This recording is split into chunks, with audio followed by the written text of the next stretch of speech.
It's only not to the main sluggy, well, the dry sluggy woggies. Morning all. Let me send you a link, Flav. Let me see what the people are saying. David Bunce is in the chat. Vote once. Where are we? Good, we're good. We're bumping. We're good. Right. Let me send this to Flav. There you go. I need a haircut so bad. Yeah, I needed one too. You seem to be able to rock it going forwards. Not many people can do that. I know I can't. I don't know if I can. I don't think it looks good going forward. Okay. I don't know. Okay. Who cares? What is hair really? Do you know what I mean? I had a dream last night that I had a massive bald patch there, and I hadn't noticed it, and it'd been there for years. And I was saying, "Fam, like my hair's going." She was like, "Well, yeah." What do you mean? Yeah. Mine's getting thin on top. You can probably see it a little bit. Right, yeah, just do a little Bobby Charlton thing. Gonna have to go. When do you think Bobby Charlton took the moment and went? Do you think people have? people seem to be. People aren't looking at me. People aren't looking at me in the eyes when I'm talking to them. And for years, it's like, it's nothing. I don't know what it could be. Like to be how old were you when he was having a comb over at like late 20s? That's peak. When did he have his Bobby Charlton young comb over? What am I searching here? It's a tough one. It is tough, isn't it? When did it start? I mean, 1966. It's there, isn't it? The thing is when he played, right, he's got this comb over. He looks 55 years old when he's playing for Man United. Yeah. It's bizarre. We started, right? This is good stuff. Yeah, sure. Yeah, I mean, it wasn't what I had in mind, but yeah. I'd just like to know. So, because hang on, right? Well, can you share just so I can see what you're looking at? Because I'm looking at my own thing. Okay. Because we can go through the years and just see when it occurred. Because do you know what I mean? Yeah. Like Bobby Charlton is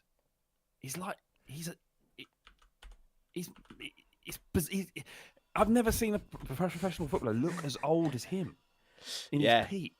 Yeah. Like how old? When did he quit? He must have quit when he was about 50 years old. Okay. Well, so look, that's 61. So he's fine then. He's absolutely fine. 62. Hang on. When does it start to? Right, 61. Right, do that one there. Go along up top row to the right. To the right. Stop. The coloured one on the left. Click on that. This one? No, the coloured one next to him. Left. This on one? The red top. Yeah. Red top. Okay. 1963. 1963. Yeah. He could be 53 there. Right, and that's with hair. That's with a full head of hair. How old was he in 60? When was he? 66. At 66, it's gone. Look. Yeah, it's gone. 66 World Cup final. So how old is he there then? I'm just fascinated by what he... I don't think he's that old. Because he plays till 1974, I'm pretty sure. This is incredible stuff. What year is this? Why has no one ever spoken about this, Jim? Why has no one ever talked about Bobby Charlton's... No. We're about to lift the lid. We're about to lift the comb over. And this is what I'm talking about. This is what you don't get elsewhere. Like, fuck every other football podcast.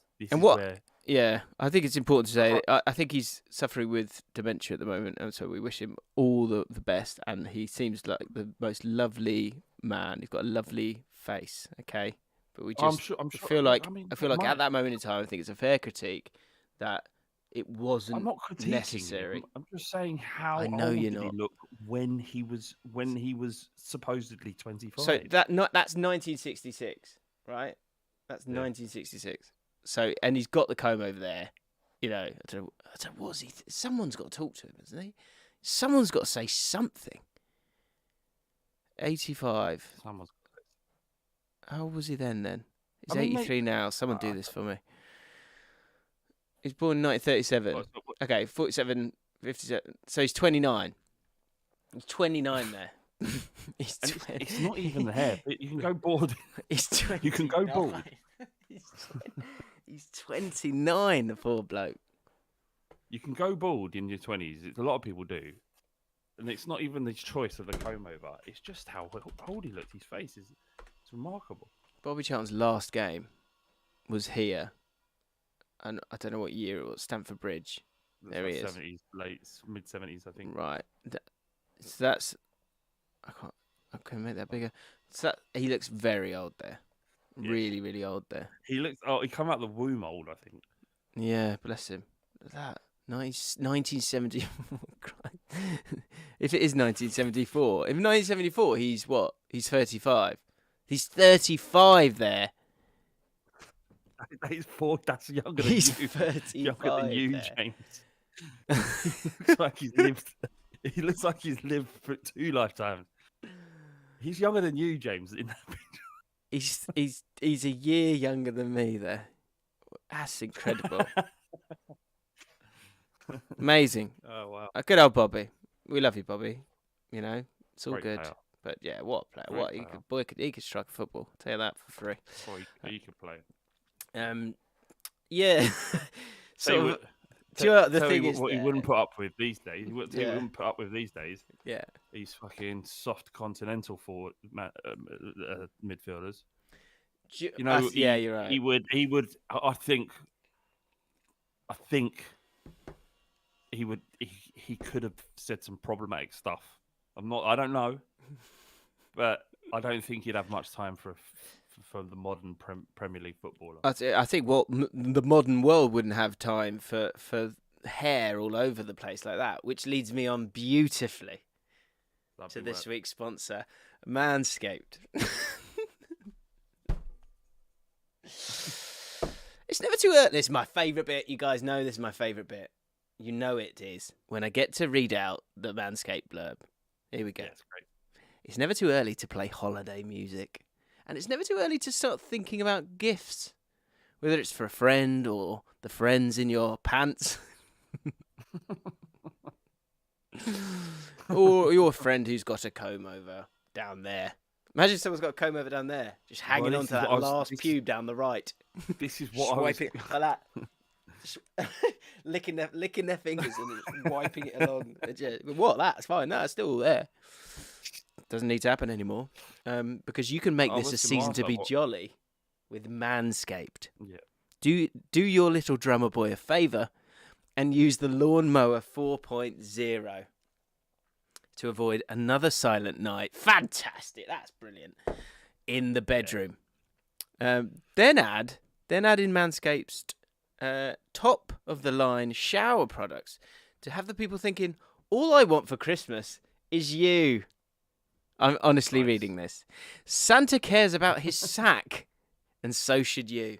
And here's just a couple of those bits here. You got the crop preserver, ball deodorant, the crop reviver, which is a really fun time. So look nice when you get crop reviver is it's a ball toner, refreshing ball toner. I've chucked that on the balls, and honestly, I went oh, and then yes, I said to myself, half a bottle on your balls. Looks nice when every time. Look nice when you get naughty by going to manscaped.com and using the code ALLCOT20 for free shipping and 20% bloody off. Go get yourself the Manscaped Platinum package. It's the one-stop shop for the man who deserves it all. And I think the important thing that I do want to say, if I may, just briefly, is I don't know if you can see that. Yeah. That's a 4000K LED light, so you can light the way like Rudolph. So is this if you're in a dark room or you're just caught out in the wilderness? Regardless, you know you've got a way out. Is both in terms of you can see where you're going. Is what we're trying to say. Okay. Links in the description, guys. Get involved. Apparently, there's a perfect stocking stuffer. You can add in the brand new Body Buffer, which is an incredible body scrubber that makes exfoliating easy and a lot cleaner than the old loofah. As I said, get 20% off and free shipping with the code ALLCOT20 at manscaped.com. That's 20% off with free shipping at manscaped.com. ALLCOT20. Get your jingle balls ready for the holidays. Nice. Fantastic. What do you reckon Bobby Charlton's nether regions were like? As I say, I think it was. I think it. What's the phrase they used? The thing matched the other thing. I think it's just a comb over. It's gone with a comb over downstairs. No, I reckon he's got loads, and I reckon he'd sometimes look down it and go, "Why have I got so much down there? Why is there so much?" just looks down, shakes his head. So, why? Why? So incredibly dense. Just so many follicles. So many. Like, why a wall? Why a wall? Yeah. If you just can't get rid of it. I wonder if Mrs. Charlton was just sort of into it. Do you know what I mean? Like the comb over. Yeah. Maybe he went, I'm going up top. No, I am. I'm going to buzz it all off. Whoa. Do you know I'm into that a little bit? Are you? They are. You know, he got married to his wife, Norma Ball, in 1961. What a year that was for him. In when? What year? World Cup and marrying his 66. Lovely. 61. Oh fuck! Sorry, 61. What am I thinking? Right. 61's when Spurs won the double. All right, and then like that was a great year. 5 years later, you won the World Cup. Right, let's dive into this week's podcast. Exciting times. Quote of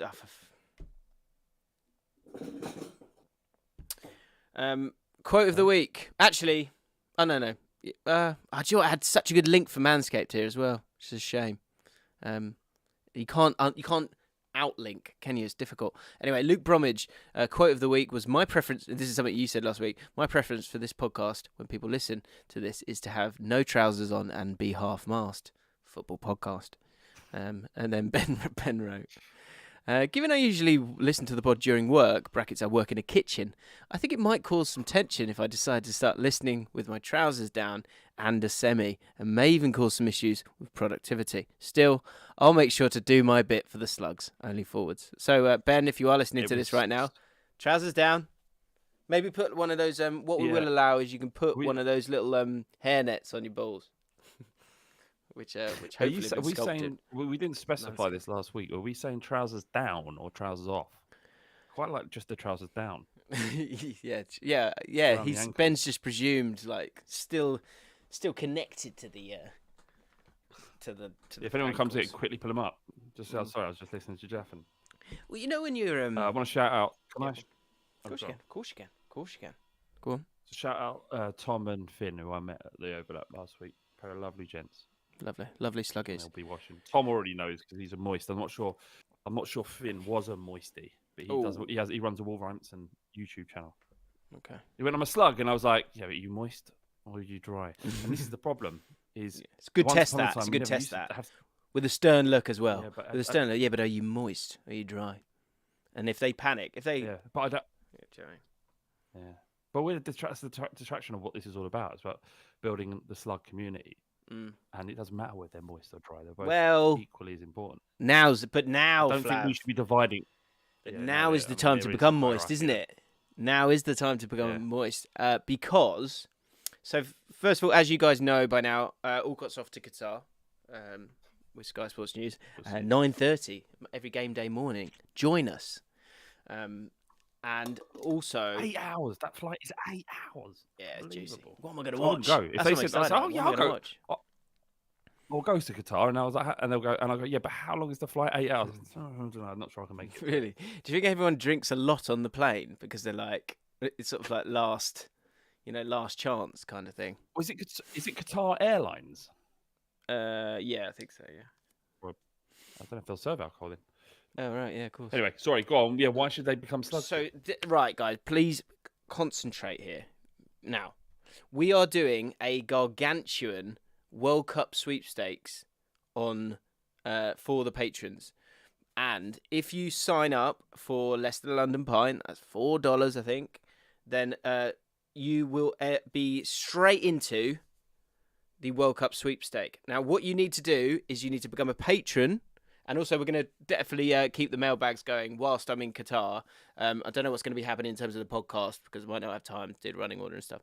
But we're definitely going to do the mailbag from my hotel room. Ooh. So if you want to sort of join us for that, but also if you want to be part of the World Cup sweepstake, the way it's going to be different is that instead of just getting one team and that's the end of it, you get 4 teams picked at random. and it's whoever's got the most points at the end of the World Cup. And he's going to be tiering it so that you get a good team, an average team, whatever, right? So it's going to be really good fun. You'll get content, and you get thrown into that. What you got to do is, once you become a patron, you need to go to the pinned comment on our Patreon page and enter your team name. You need to do that within the next week, because the draw will be happening next week. We have 151. Thank you, Jamie, I'm guessing, in the chat. We have 151 entries so far, and the more entries means more prize money, and the prize money is going to be juicy. We worked it out. So become a patron, get involved, become moist. Who's paying for the prize money, Jim? Well, we sort of are via them becoming. Yeah, it's on us. Annoyingly, Flav. Like, I remember when we realised we were going to do it. Flav's eyes went like this. I was working it out. He's like, because originally when you said it was like £4 a line, so you get to pick how many teams do we get? 4 each. Yeah, 5 each. Yeah, 4 each. I think. Yeah. Yeah, and then so every time someone wins, what is it? How does it work? You get 3 points or something. I think we'll figure out the money. But if you come a patron, you do it. But it's like we figured out the money. It was a lot. The prize money was decent. The game. What is the game? The game is you get 4 teams, and you get points for a win, points for a loss. Yes. So yeah. So it's much better than your typical sweepstake, which is if your team goes out or you don't draw a good team, you know that it's rubbish. Our money for you is going down the drain.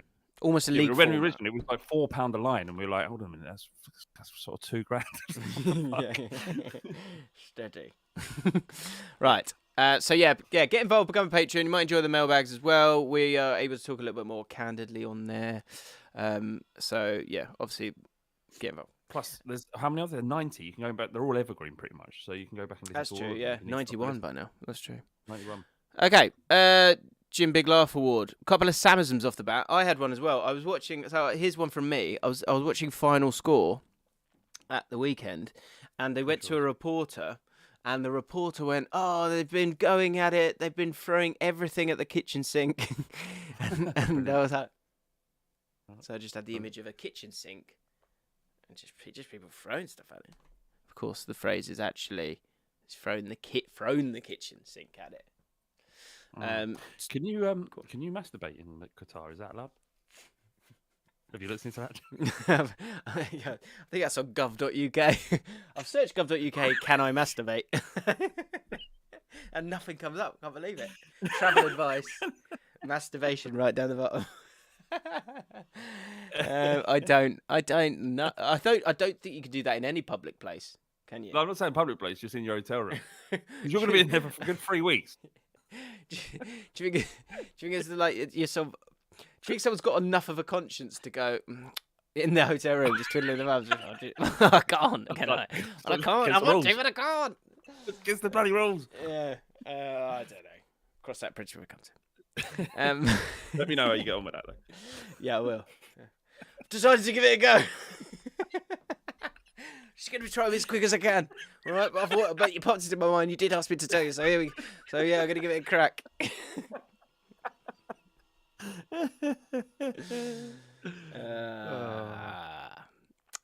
Is Tom S14 Samism. I was playing golf with my friends and following a lovely sounding drive. My on-watching friend was clearly impressed. He said, "Clean as a nut." Good link actually from the masturbation chat. Clean as a nut. She said, "Mixture of clean as a whistle, sweet as a nut." And lovely. Jacob Smith, Samism. A few weeks ago, watching Leeds versus Crystal Palace in the pub, my less football-inclined friend watched both his bets on the game fall through. Missing that kick, he decides to open up blackjack on Betfair Casino instead. The natural addiction, and when the fun stopped, jokes ensued, to which he responded, "What? It's guaranteed money," which I'm not sure it is. He then proceeded to play 5 hands at the same time, and to my disbelief, he won every single one, which is not the normal case. So just be aware of that, okay, guys, before you do. I look at him baffled, to which he simply proclaims with a smile on his face, "See, I told you. It's like printing money from a baby." I love the visuals of Samisms. Printing money from a baby. So I don't know how do you see that? I guess you don't see things, do you? That's your problem. Can you see that? When I say to you, printing money from a baby, Do you see that? This is my condition where I can't actually visualize images in my brain. Although people No, called it. People called I don't know why people. They're not sure. They're not sure. I don't know. I don't know. Understand why everyone's so, especially Ollie, seems vehemently against this idea that I can't do this. When you just have to Google it, and there's thousands and thousands of people that can't. No, I can't. I can't see anything, but I can imagine without seeing an image, sort of probably notes coming out of a baby's mouth, something like that. Yeah, where is it Anyway, coming? I've got a little stomach here, a little baby just sat there going, Slot. food, just printing money. Yeah. Samisms, they continue to astound us. I don't know. Football, we've got a bit of football chat, but I've got to be honest, the depth of this running order, it's just a bit of sandwich chat, so we have got space. So I did go on Twitter and ask if people wanted to say anything, and also in the chat, the patrons are watching this live. Yeah, let us know what you want to talk about. If there is anything football based, then let us know. Well, we are recording the day after the League Cup games, and Arsenal got beat by Brighton, Spurs got beat by Forest, Chelsea got beat by Man City. And do you know what, Jim? In terms about Tottenham and Conte, I just don't know what to say. Tottenham cracks. Feeling I've got no analysis. It's cracked, isn't it? It's not that I want Conte to go. I really don't. I just don't know what to say about it. It's bad. It's not good, and I'm just waiting for it to get better. As a person who makes content about football and about Conte and about Tottenham, you're right. You're just a bit lost at the moment. I just don't know what to. I don't know. What do you say? I can't go into this going, well, they're shit. All of them are shit, because that doesn't help. No one wants to listen to that. Yeah. But I can't say. All I can say is, let's just wait and see. It'll get better, won't it? Surely it'll get better. You certainly can't. Well, yeah, you certainly can't be bullish, can you? Funny, isn't it? You look like an idiot if you're bullish. It's not. It irritates people as much as being dour and sad all the time is irritating to listen to. Being bullish when it's evidence that things are really not going well at the moment. So what do you do? Or I think what the position I have to be in is we've been worse than this before and we got better. And football is cyclical. So you just have to ride out this bad period. Yeah, you are third. I think that's it. That's what you keep going. You got to go back to that. Are you fourth now? Oh, of course you are. I know we have been doing that. That's what I have been doing. Right. And now we go to Forest with a strong team, Jim. And really? Really? Yeah. We need to buy players. It's funny, isn't it? Because people don't care about the League Cup and then you go out and you go, well, that is a trophy, though. I don't. Yeah, I mean, it's interesting because, like, we could talk about this, James, because you're going to have to report. Like, the League Cup is pointless. There is absolutely 0 point because even the teams have a better opportunity, even the lower teams down the leagues, play weakened sides in the League Cup because they don't see any value in it. QPR playing the League Cup will play a weakened side. You literally just said you played a strong team. You literally just said that. I said that Spurs do, Man City do, but I'm talking from a fan's perspective. If we win the League Cup, it means nothing. Do people stop digging Spurs out for winning a trophy if the trophy we do win is a League Cup? They'll go, oh, brilliant, good one. You've got to come back there, haven't you? No, you haven't, because the League Cup. What do you mean you haven't, though? It's that bad now, is it? It's that bad? QPR, if they had a big game at the weekend, would play a weakened side in the League Cup because the league is infinitely more important to the QPR and everybody else. So if that is the case, if no one really gives a shit about it apart from Manchester City, then let's I think people sort of roll the dice with the first few rounds of the League Cup. That's what even QPR will do. That they'll play. Like, I think we played Charlton and lost, and you played the squad players, and you see if you get to round 3, round 4, and then you give it a go. That is the way that it works, if I'm honest.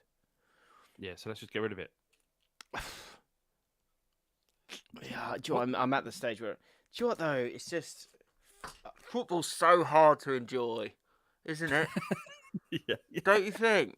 I was saying to Fab, I started watching the FIFA fucking documentary. And I don't really want to get into it, but I'm like, I turned to Fam, I said, football's really hard to enjoy.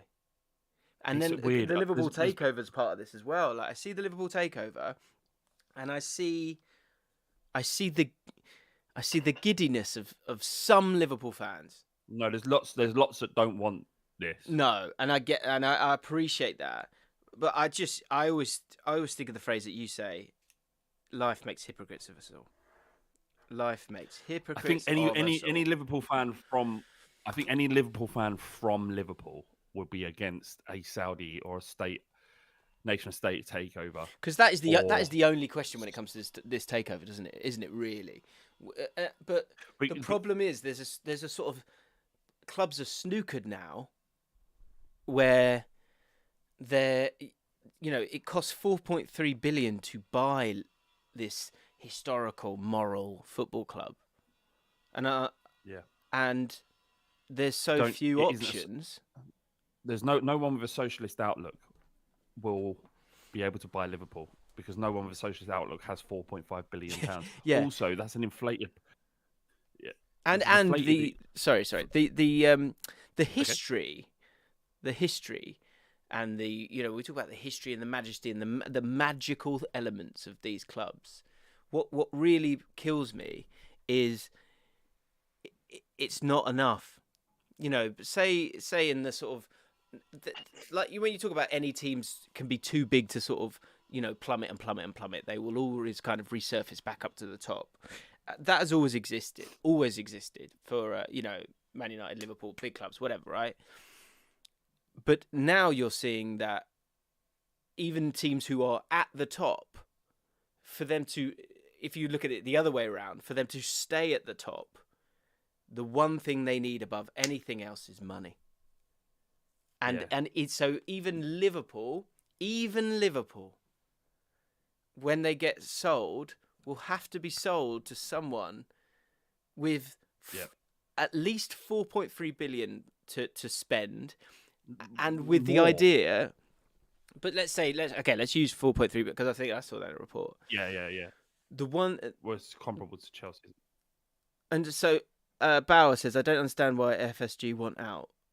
Seems wild to get out now. No, it's the perfect time to get out right now, because when you've bought them, I want to say for 317 million, and I think there was a lot of debt involved in this as well. When you then sell a club for 4.3 billion, that is profit. That is serious other profit. reasons. There's also other reasons as well, right? Because Chelsea's been valued at 4.5 billion because that's what Todd Bowley and his associates were willing to pay.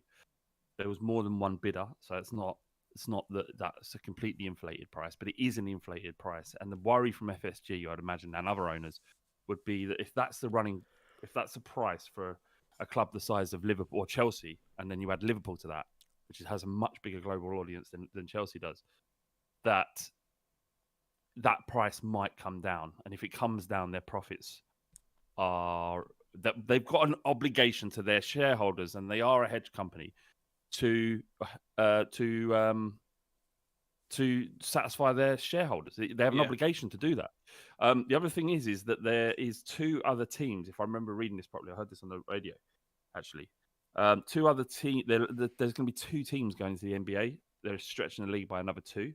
Right. And FSG want to own one of those sides, and obviously that's going to cost a huge amount of money.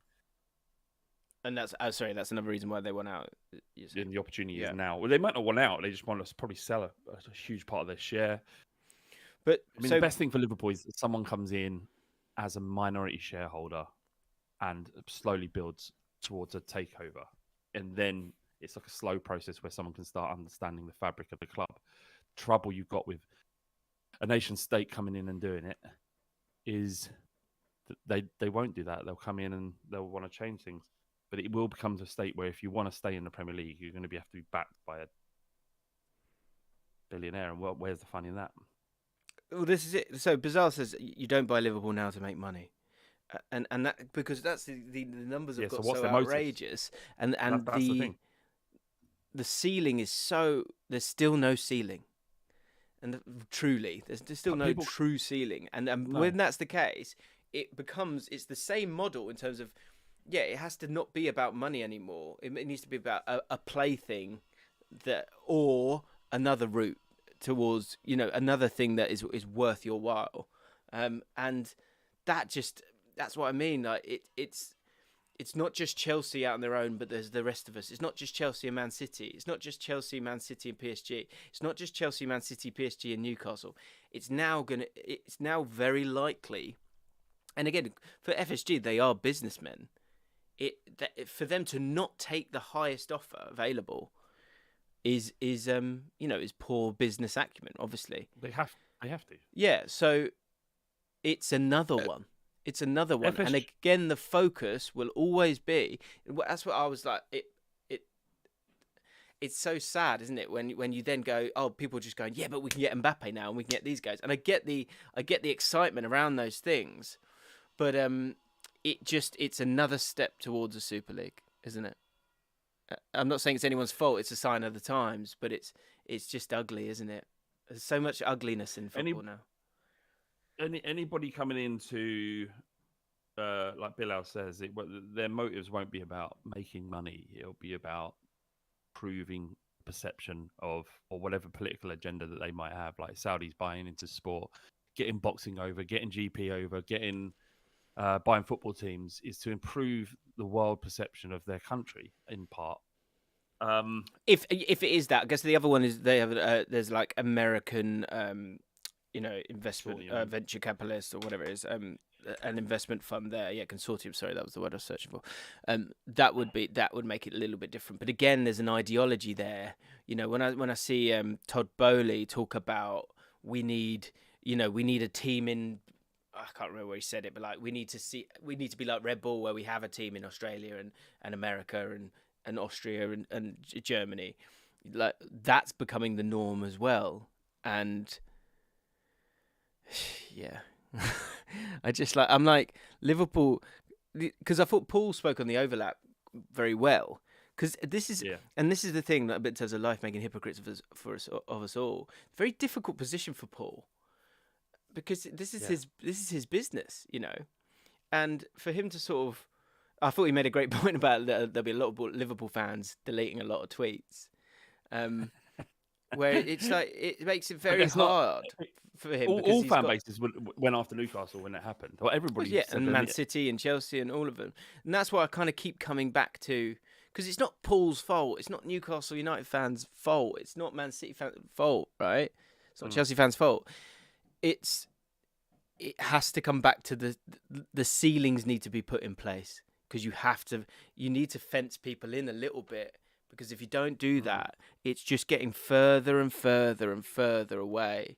Like it is outrageous. And this Premier League that we think is so great, the reason it's so great is because the teams like Nottingham Forest have so much money that they can, so much more money than teams in Serie A or those other leagues, that there's enough footballers in a sport with so many variables that's low scoring that you can still have a congested league where teams can beat anyone to a point. But when Liverpool then jump in that same pool as the other guys, it's just getting more and more just distance. The gap is just frightening, isn't it? Yeah, indeed. And you can't expect Liverpool fans to walk away. I heard one person say this. They won't walk away. Go on. But this guy said, and I thought it was a really stupid thing to say, to be honest. But he said, I don't want to hear unless you're willing to walk away, I don't want to hear any critique on this. And I was like, how can you make something that black and white? Like what we just what was the context? He was saying he doesn't want to hear anything from Liverpool fans unless they're willing to stop going. Or stop watching. Yeah. Unless you're willing to walk away, because that's not the end. That's the end of the conversation, isn't it? When you walk away. What was his position that it's a good thing? He's just saying, that there's money in football, and that's it. So he's saying he doesn't care, and he probably welcomes it. No, I think he was saying things, to be fair. We've kind of similar point to me in terms of we've all got Apple phones. We've all we all do things that we that we have to do for our career or for whatever it might be. And but to make it as easy as walking away. Now, if it was QPR, it's really difficult. It's so difficult, and I don't blame anyone for taking any road, if I'm honest. And I think a few years ago I would have looked at it differently. Yeah, I think I would. You can have the decision before the fact, and I remember saying this on the kickoff, and you were like, "You take the money of Man City," and I was like, "No, do you know what? I'd rather be where I am." But if it happened, because you have no control over it, in terms of what you're supposed to do as a fan, you probably just have to get on with it. Yeah, you do. Of course, you just have to get on with it. And the thing is that look, for most people, and it's interesting this conversation because it's about Liverpool, and Liverpool have been the most sort of they're moral. fundamentally a socialist city, and they have ethics and morals, and their clubs they live they support their clubs by, and that's why this is more interesting than Newcastle's, because Newcastle fans are just desperate for change. And so what I would say is that it's easy to say you just walk away then if you don't like it, but what you're doing, like your case in point here, Jim, is you're asking that person, if you was a Liverpool fan and your dad was a Liverpool fan, was like asking you to not spend that time together with your father because you're unhappy with that, and that's way too. Most people want football as an escape. They don't care about the politics. They've got enough going on in their own lives to worry about, genuine things that they can change. Worry about something that can absolutely not change. So why should Man City look? Whenever I dig out Man City fans for having money, it's not because I actually give a shit. It's because that's just something to get them with, because they've got everything else. So don't give them the respect. That's where I'm coming from in that respect. I'm not really taking the moral high ground about that, and really care about the fact that they shouldn't celebrate because it's they have all the money and all the opportunity. It's only really the only thing you can dig Man City fans out as a fan, the partisan aspect, is because they've done it all with money. But it's not about where the money comes from fundamentally. Does it make you? Because I'm just thinking here. Does it make you think that have a Super League, but don't play in our domestic league, and let us get back to something that feels authentic? I would love that, but I don't think. How would you feel? Because you're on the cusp of it, really. Like, would you want to go to the Super League? On the cusp of it, we would have been in it. I would have been heartbroken if it meant that we were removed from the league, and for good reason you should be. But I'm not sure the Premier League would have had the balls to do it, because they appreciate that those big clubs, those eyes will go with those teams. Yeah. I would have been devastated if that's what the competition we were competing in was that Super League.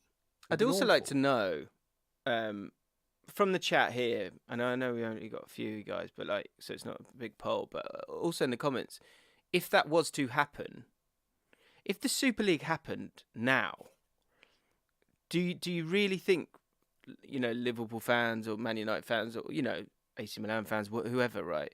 Do you think you would have it in you to walk away?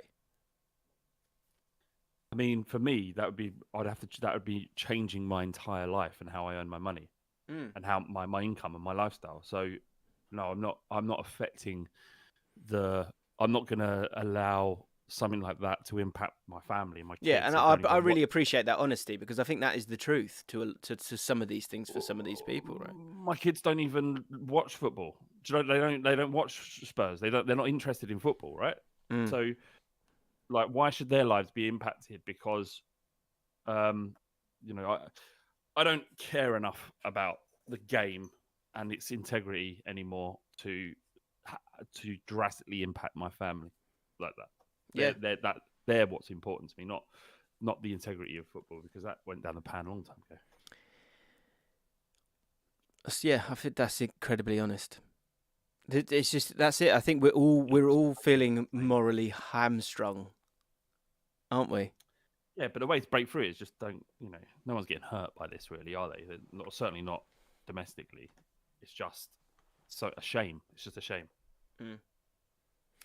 But that's a general rule anyway. Is that while there's terrible things going on in the world, realistically, what you can change is you can impact the lives around you and the bubble around you and the 20 people that you know around you, and you do your best to make them as happy as possible. There are some people that are in enviable positions, or some say unenviable position, where they have much more responsibility But luckily that isn't It's me. funny though, doesn't it? It just the sort of needle gently moves, doesn't it?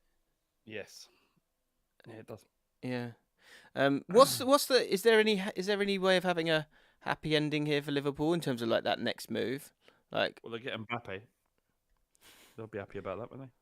yeah, just lose their identity, but they get Mbappe. Well, you got to remember though, right? So It is that the as much what the Liverpool you see on television and the people that go inside the grounds and the people that are local that live in the city, that's unfortunately are a minority to the amount of Liverpool fans around the world, and the value that's created from that global audience is far outweighs ticket receipts, gate receipts. So clubs are going to be looking across the club. You know, my own club at Spurs, we're not members, right? We're clients. We have client reference numbers. That's on our membership cards. So that's a client to the club, the people that own Tottenham. That can be anybody in the world. It's not the people that surround it. And the same for Liverpool. Just not. And so people buying into it, while they may play lip service to the idea of what Liverpool is, their main goal, or whatever their incentive is, to spend that much money. Like in Abramovich, sense, it was to create a public profile so he was protected against outside forces. Right? There's and it worked for a long time. Ah, dear. Thank God I enjoy the game itself. Thank God. Yeah, what? That's QPR. Oh, don't fucking skip starting that. I mean, they're not that interesting. It's not that interesting. Can I anymore. show you? Yeah, it's become incredibly dull at Queensford Radio. It's so bored. I show you something. Let me show you something. Yeah. This is actually we haven't touched on this huge news, and it is huge news. Nathan Jones, Luton manager. It's a little bit dangerous, but I see what they're trying to do. What I will say is, when he moved to a team that played in red and white stripes last time, it didn't work. It's Southampton. He's gone to Southampton from Luton Town. He is quite an animated fellow on the touchline. Let me put it that way. He's got lots of energy, though, and maybe that's what these youngsters need. So good luck to him. Do Luton Town fans appreciate what he's done twice, or is it just that they knew they couldn't keep him? Because they kind of gave him a route back after he bombed at Stoke, and he done well again they did, and he did brilliant, and he did brilliantly at Luton. Like they got in the playoffs last year, and they should not really. Let's finish the season. Massive game, Burnley-Blackburn this weekend. Alcott's done a preview on it. It's that big of a game because I thought, why bloody not? But yeah, let me show you this. So we what I will say is. What I will say, actually, is a couple of things. First of all, everyone says I'm a jinx. I get it. I hear what you're saying. But I've also been saying Arsenal have been good for ages, and they don't seem to stop winning. So it can't. It's not me. It's not me. You know how unfair that is on me? It's the only club that you haven't jinxed is Arsenal. I know. Everybody else. But I did. I was asked to do a video for League of 72 on QPR, and we have not won since. Good draw against Norwich, I will say that. And we have played a couple of teams that were down there, but it doesn't matter. But let me show you this. I went on... this is when you start to think, oh, sugar, what's going on here, right? Yeah. Because this is the game against Huddersfield that I went to in midweek, right? Just have a look at the stats there. 71%, right? 36 shots we had. 71% possession, 36 shots. What's the score? 1-0. We lost 2-1. Yeah, that's unfair, mate. It's one of those where it's like, look, we're still a bloody good team. Yeah, you can see the progress. It's not a problem. It's going to come. The results will come. Sometimes you lose football matches. Can I also say that this Tim Irigbunum, who was a bit shaky initially and still has sort of annoyingly nonchalant moments, is gently turning into an unbelievable player for us. Really? Come on, tell me about him. He's like a sort of... According to SofaScore, no outstanding strengths. yeah, fair. The fact that he's 19, the way he glides past players, it's like Yaya Toure, but playing a bit deeper. He will play for England. Really? Wow. Do you own him, or is he on loan? No, he's on loan. There's no way we're getting him. And especially, I think Mick Beale said some comments about Villa when Gerrard got the sack. So I don't think we'll be getting him on another loan, which is a shame. But I tell you, there are some comments. What do you mean? He said like the club needs to look at itself. They said, but he's for a while. Everyone's been asking me what's he like, and he's been so-so, and he still has moments where he makes silly mistakes. But he's also, I've never seen a player just glide past people the way he does it. It's really special. The thing is with the Mickey Beale is saying that about Gerrard because he's his mate, right? But if you have the option over Unai Emery or Gerrard, you take Emery all day, right? Yeah.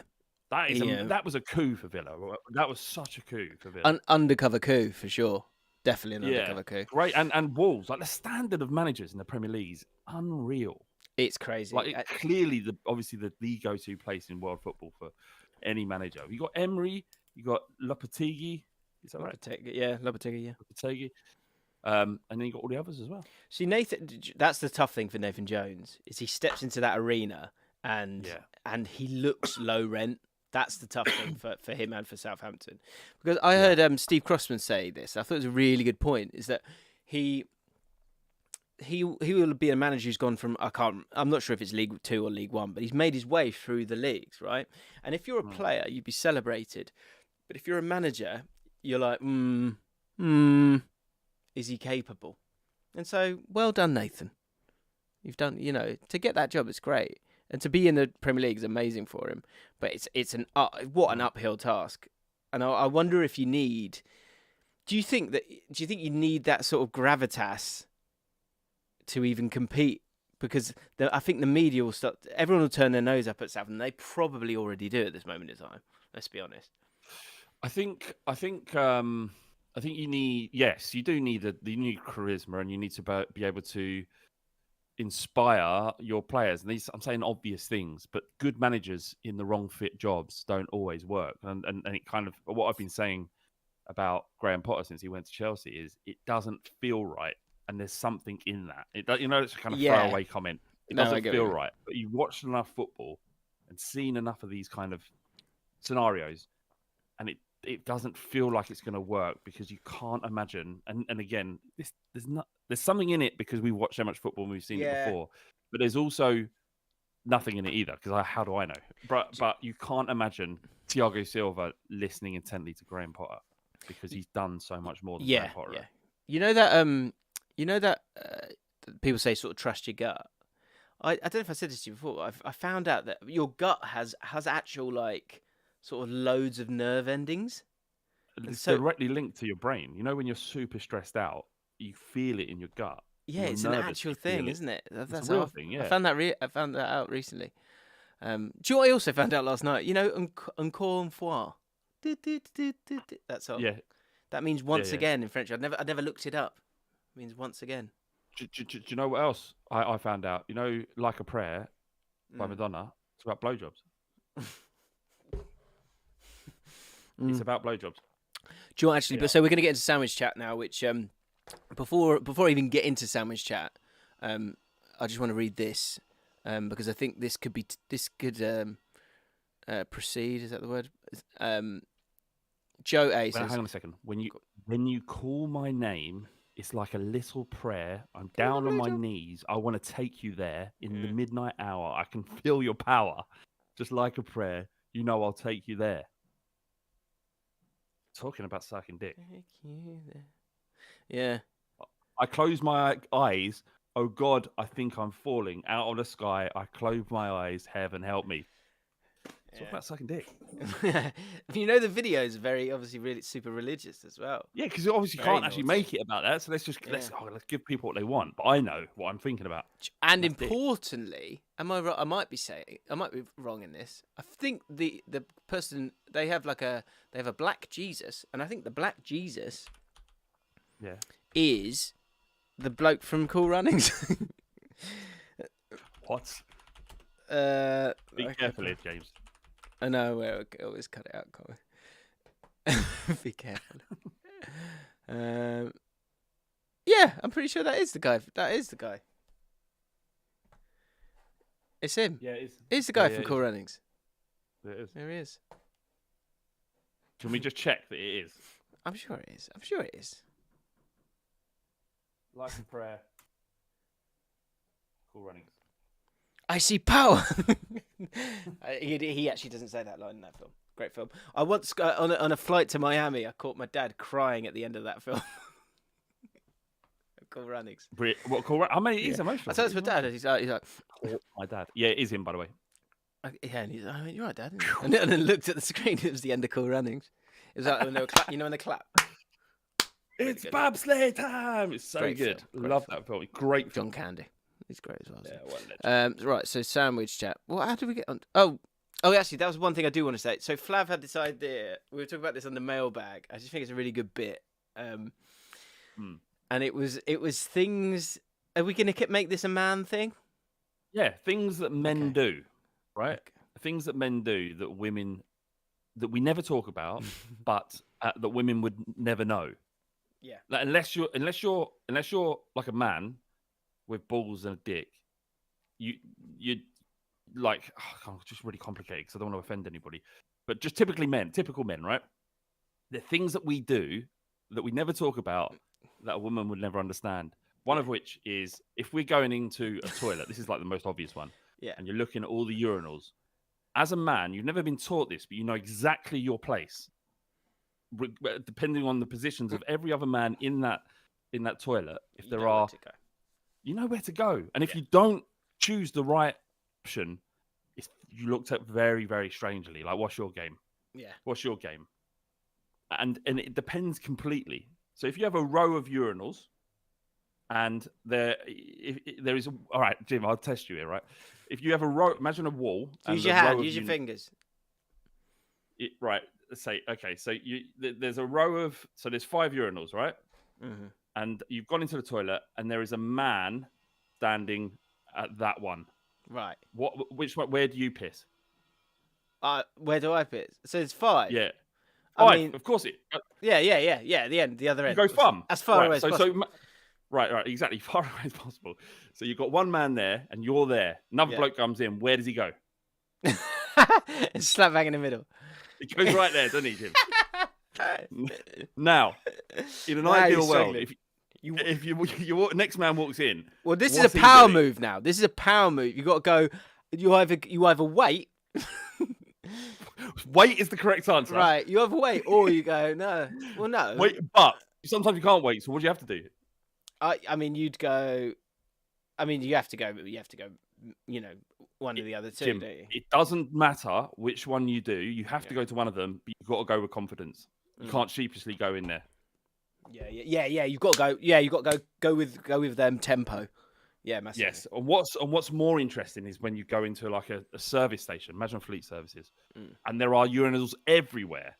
And no matter how many people in there, the male brain knows where to go. It could be any combination of people. In almost 1,000 different variations of position where a man, if there's 30 urinals and there are 25 men in there, as a man, you know exactly which one to go, regardless of the situation. It's like Ollie Sage says, do you know as well? So so 2 things. First of all, so let's say you've got like, well, I was going to say, if you've got 4, right? And obviously, so the first, and you're coming in from, this is the other thing, is if you're coming in from this direction, right? If you come in from this one, it's not just here. You don't go here.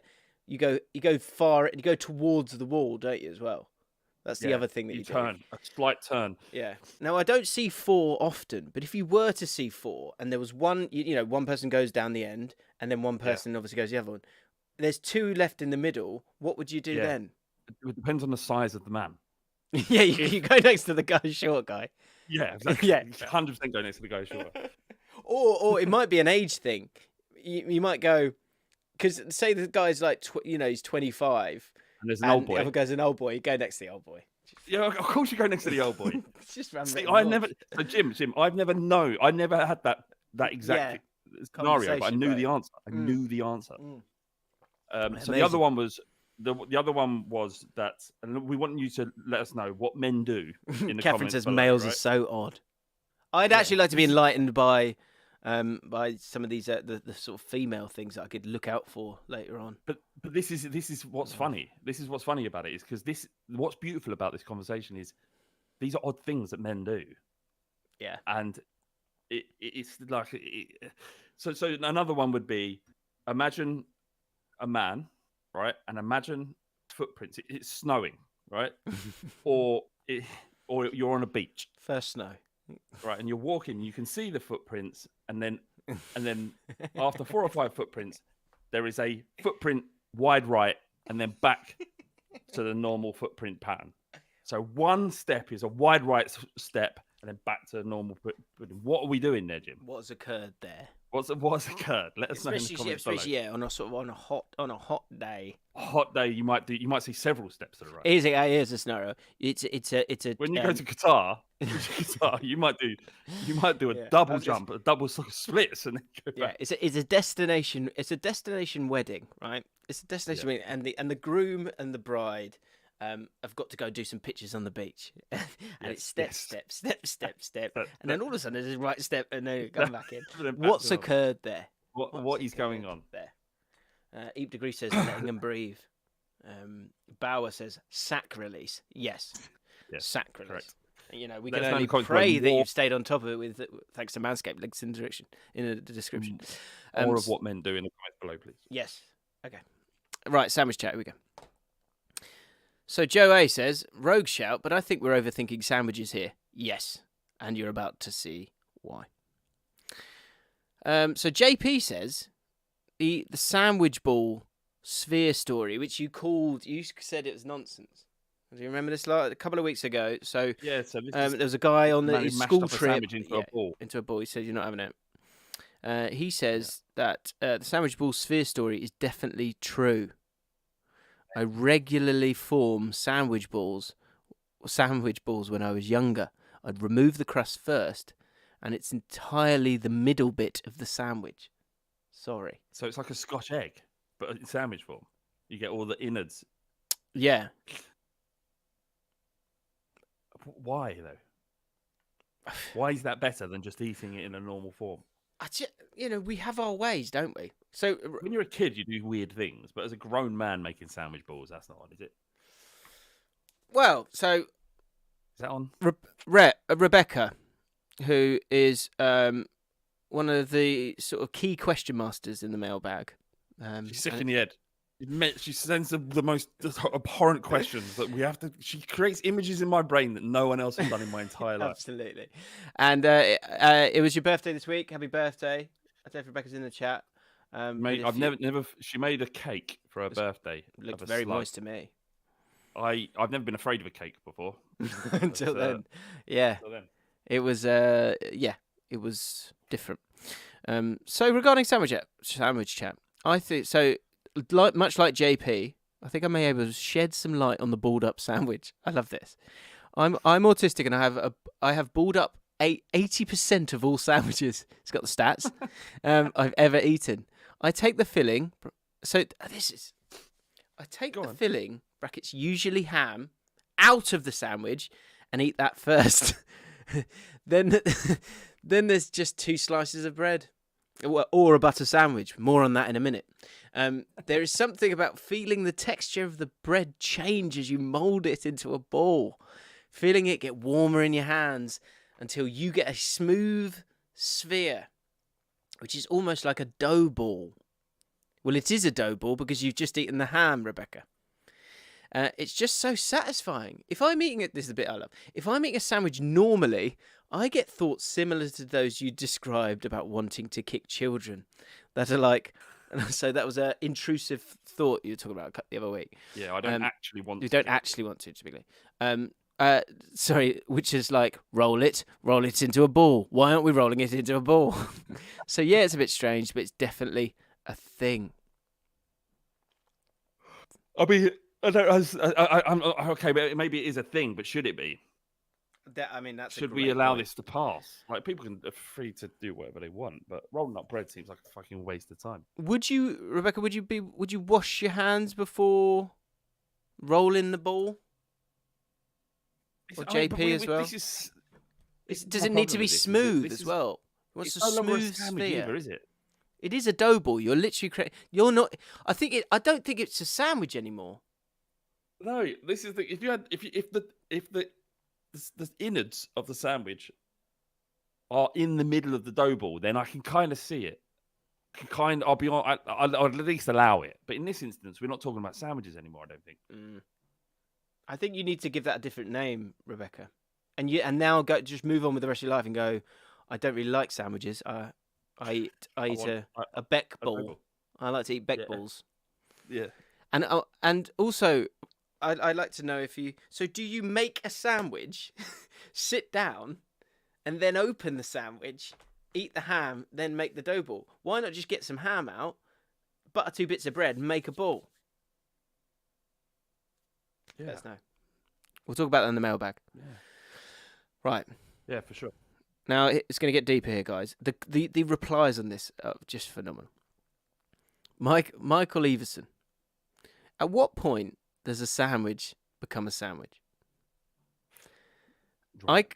I can't help but think that a Nutella sandwich doesn't count, but a jam sandwich does. Yeah, that's interesting. A butter sandwich, which we were speaking about in the last podcast, the fella was making Nutella sandwiches, ham sandwiches, and ran out of both, and so made butter sandwiches. He said, because he really wanted sandwich. Right, guys, lunch is ready. Comes in with 2 plates of sandwiches. I've got another one coming. Oh, really? What else is it? Butter. It's just about 6 butter sandwiches. There's only 3 of us. A butter sandwich definitely doesn't count. That's just 2 slices of bread. I have no logical or philosophical grounds for this at all. Just raw emotion. 119 likes. Yeah. So let's break that down quickly. Is a jam sandwich is a sandwich. Nutella in between 2 bits of bread isn't a chocolate sandwich. There isn't such a thing. It hasn't been invented. People eat it, but it's not a sandwich. Peanut butter's a sandwich, isn't it? Peanut butter is a sandwich, 100%. So originally I was going to go with the idea that it has to be savoury to truly be a sandwich, but because throwing back to the chocolate flake things that the mental Dutch people do. But jam sandwiches is correct. I think you're looking at, if you're having like a tier list of sandwiches, anything sweet is at the very, very bottom. At the very bottom of the sandwich? Yeah, if you're doing a tier list in terms of God to trash. Right, okay. Sorry, I thought literally, trash literally is in the anything sandwich. like a jam. Okay. So the comments here are just interesting. Chris A, 14 replies. No logic, yet I agree with every word. So he agrees. Luis Conte, is this similar to the line of, at what point does bread become toast? Michael Everson replied, said, I think we need a new bit where James and Flav try to solve day-to-day philosophical conundrums like these. I'm all for that. Yeah, good. So, day-to-day philosophical conundrums. Get them in the comments. We'll answer them. TC replied, a sandwich is 2 pieces of bread with 1 or more fillings. Nutella counts. I know you're trying to be funny, but this just doesn't have the legs for it. Harsh. Would you agree with that? 1 or more fillings. But is butter a filling, though? No, butter is a prerequisite. Does it need to be a lot of butter to become a butter sandwich? What are we fucking talking about? No. Look, I'd add something else to this. Is in the States, they don't use butter typically. And this might be a broad stroke here. But my understanding is that they don't use butter, they use mayonnaise instead of butter. Yeah, you wouldn't have a mayo sandwich. Craig, my mate Craig, he used to have, at uni, used to have salad cream and tomato ketchup sandwiches. Is that a sandwich? No, that's not a sandwich. That's not a sandwich. You need something of substance to bite into it for it to purely be a sandwich. So cheese or meat or something. Yeah, that's super wet, isn't it? That's essentially you've putting, well, it's like, it's not mayonnaise, but like burger sauce sandwich, isn't it? It's okay. So he said that. Where are we? Phil Boggild. He's speaking about what TC said, which is about 1 or more fillings, and says Nutella counts. He says, I can't support this. I don't agree with the sandwiches you make, but I'll fight you to the death for your right to make them. That's so. That's like a classic philosophical quote. Yeah. Whereas I can't remember who said it, but I may not agree with what you have to say. I'm butchering this, but I'll defend to the death your right to say it. Do you know what I love? I love that is right. That's the sixth comment on a comment. That is the underbelly of the Jaffn community that I fucking love. That he's willing to write that. Hugh Griffin says, "I've been saying this since day one. We need a clear definition of a sandwich." Sam, so Flav, you have a little think about that. What is the clear definition of a sandwich that we can move forwards with? Sam Bryan, the Germans enjoy an open top sandwich, one slice of bread, albeit a bread more similar to a baguette or a panini with a filling but no lid. Thoughts on that? Oh, what is going on? Hugh Griffin replies, "That's just not a sandwich, is it?" Sam Bryan says, "I agree. I'm much more of a sandwich traditionalist, but I'd be remiss to not show an international perspective."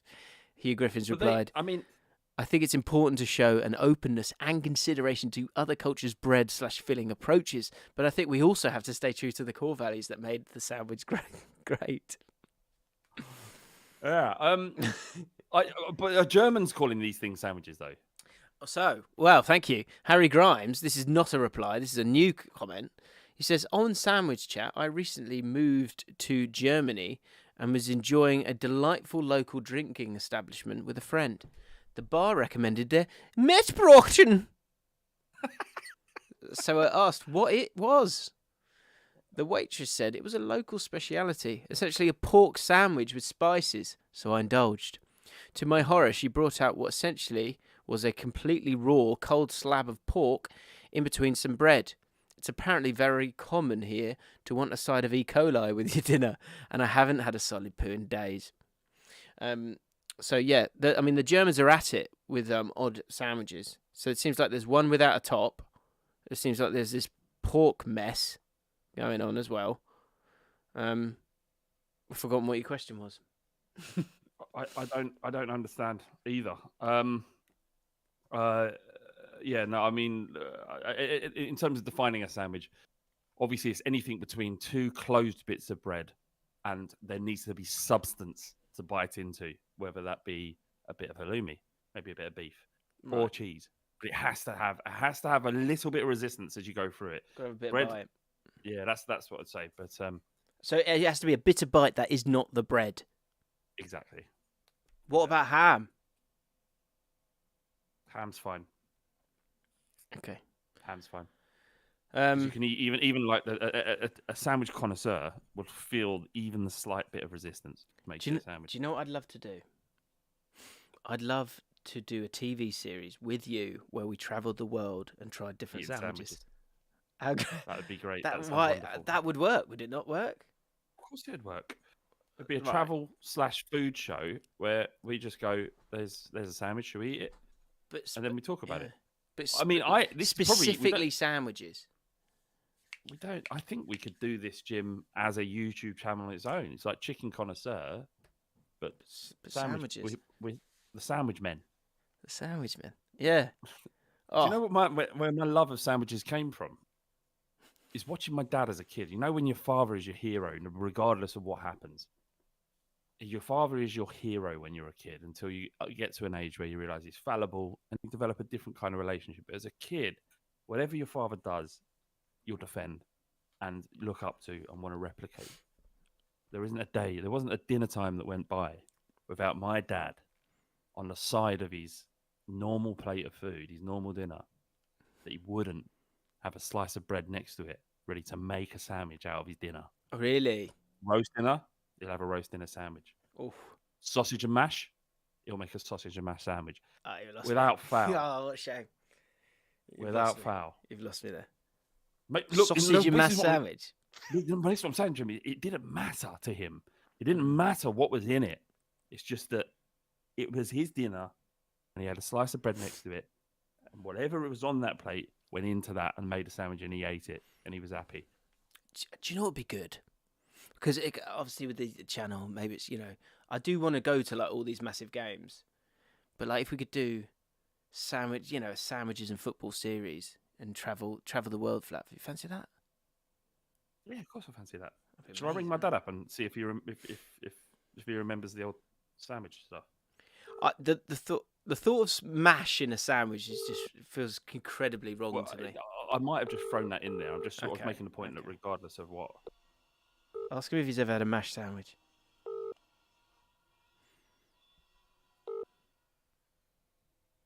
That's a shame.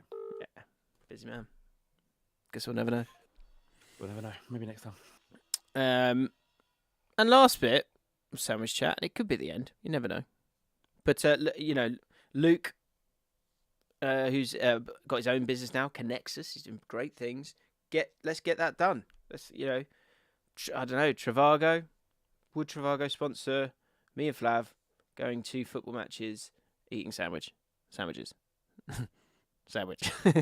Mike Lewis. I've got a bit of an issue. Is that as a vegetarian, how many sandwiches am I going to be able to eat?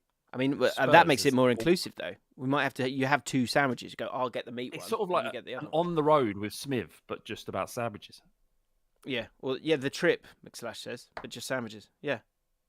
Oh, I think it'd be great. Right, last bit. Mike Lewis, overthinking food bit. A fair few years ago, me and some friends went out for a steak dinner. We ordered our steaks and the food arrived.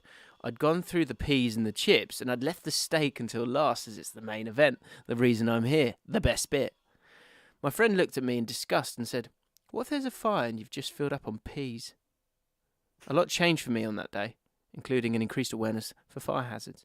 And now I tend to mix up all things on the plate to make sure no man or food is left behind. Have you ever had a mid-meal emergency? I don't think I have. I don't think I've had a mid-meal emergency, but as a kid, I'd hate sausages, and I've mastered. Yeah, I know it's weird, isn't it? I just didn't like sausages. I just found them too dense, and I just didn't enjoy eating them. I hated them. I was really fussy as a kid, to be fair. Yeah, I'm sure. Anyway, I was the master of getting stuff off my plate and into my pocket, right? So that I could go upstairs and flush it down the toilet. Sausage pocket. The amount of sausage. Yeah, I had a sausage. The amount of sausages I smuggled off my plate. And bearing this in mind, we'd sit around the dinner to eat, right? We'd all sit around the dinner. And I'd look down, I'd look down at my plate as a 7-year-old. I'd go, can't eat 2 sausages. But my dad had this thing about finishing your food and not leaving until you finish your food, right? He had a thing about not wasting food, which is a good trait to instill in your child, I think. Right? Can lead to obesity in later life. Right, I have that. For me, in my instance, it didn't. But well, some might argue. So 7-year-olds, I'm looking down, I'm going, 2 sausages is a lot. I don't really want to eat 2 sausages. I'd much rather find a way of not eating this sausage, but I know I'm not going to be able to leave this table until I've eaten both sausages. So I developed a role of looking at my dad, and gauging how long he would be focusing on his food, and when he might look up at me, right? And over years, it's like football. When you see the tide changing, it was the same with my dad eating. I knew when he was going to look up, and I knew when he was concentrating. Great eye time would have been when he was about to make a sandwich, because he'd be concentrating on building that sandwich. And at that point, I'd roll the sausage off the side of the plate. Now we had these plates that curved up at the sides, which would give me a good sort of barrier to hide the sausage. Then I would roll with my fingers off the table onto my lap, and then from that point it was a simple process of putting it in my pocket and then going, I need a wee.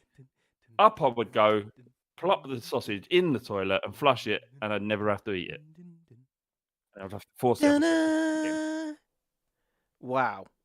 Did you ever get up and he went, is that a sausage in your pocket, or are you just happy to see me? And you were just like, oh, yeah, no, would my dad say that? No, that didn't happen. I'm saying the weird shit, am I?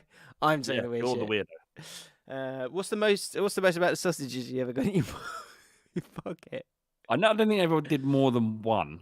Right. I might have done 2 a couple of times. Yeah. I don't think I ever got caught one. Brilliant. That's class. I mean, things you got away with from your parents back in the day, that is a good one. I used to do that with sugar and tea. I'd put so many. I'd put like 5 sugars in a tea. Sorry, I just got a delivery. 2 seconds. You know, you try. I in these moments I think about what Jordan Peterson said when he talks about dialogue. You know, 2 people talking, and so you have that mix of both people having a conversation, and through that there's an alchemy. And then I think it'd be great to have dialogue when it's my turn to say something, you know. But yeah, I've just stuck doing monologues because when I sort of go, oh, maybe we could. Oh, I've got something to offer. He often walks off, or opens a package, or makes himself a coffee, and I try and keep a chin up and Delivery. I was just waiting. I thought it'd be a nice time because I'd ordered. Oh, great! Yeah, I customized a pair of night trainers and they were delivered by DPD. Mm. I think he just turned up and then just drove off. What is he? He's put the trainers down there, is he? No, he's not there. Otherwise, I would have shown you. Well, that was worth it. Good. Sorry about that. Right. World Cup sweepstake. Become a sluggy. Get involved. It'll be good fun. We'll be able to talk about it, react to it, with the different points and stuff. We've got a smart man on the case. So get involved. $4 for the month because the podcast may not be on the channel. But we'll be back next week, so you've still got time. But you probably haven't got time after that, so just do it now. All right? Link is in the description for that, as is description to Manscaped if you feel like getting someone a stocking filler. Any more, Flav? No, just thanks for watching once again. Keep watching. Enjoy the end of the Premier League, isn't it, for a while, which is everyone's looking forward to. So enjoy the start of the World Cup, and it's come to a point where, regardless of what's happening, it should never have been there, but it is there. So you can't do anything but watch it and enjoy it as much as you can now. The last thing with the World Cup sweepstake is once you become a patron, again, you've got to put your team name in the pinned comment. Don't forget to do that. All right, guys, have a great week.